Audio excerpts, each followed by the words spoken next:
صحبت پور میں بڑھتی ہوئی بدامنی کے خلاف اور گزشتہ 2 ہفتہ قبل صحبت پور میں تاجر طارق عزیز کھوسا کے گھر میں ڈکیتی کے خلاف کھوسا برادری اور سول سوسائٹی کی جانب سے احتجاجی مظاہرہ کیا گیا۔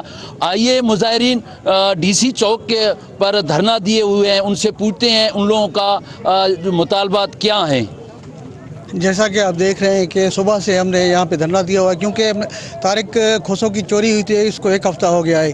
پولیس ہمیں صرف ٹرخا رہی ہے، ایس پی ہمیں ٹرخا رہا ہے کہ ہم باضابطہ کریں گے، یہ جیسے ان کے جیب میں پڑا ہوا ہے، جیسے وہ خود ہی پتھری دار ہے، لیکن کچھ بھی ہمارے لیے نہیں کر رہے۔ صحبت پور شہر سے جو ڈاکو گن پوائنٹ کے اس پر طارق عزیز تاجر سے جو ڈکیتی ہوا، اس میں جو ہے یہاں احتجاج کیا جا رہا ہے۔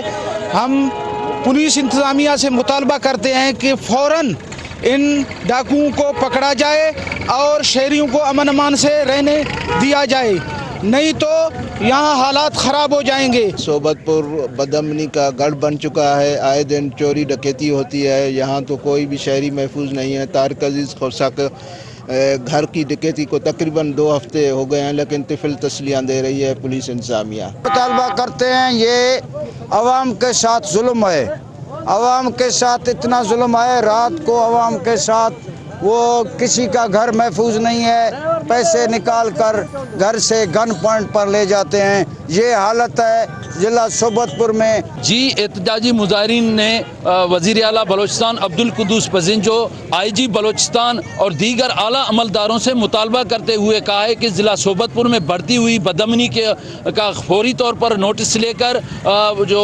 واقعات ہوئے ہیں، ان کا جو ڈکیتی ہوا ہے وہ مال برآمد کیا جائے، ورنہ ہمارا یہ احتجاجی مظاہرہ نصیر آباد ڈویژن اور صوبائی آئی جی آفس کے سامنے دھرنا دیا جائے گا۔ کیمرہ ٹیم کے ہمراہ سردار بنگلزئی، ویش نیوز صحبت پور۔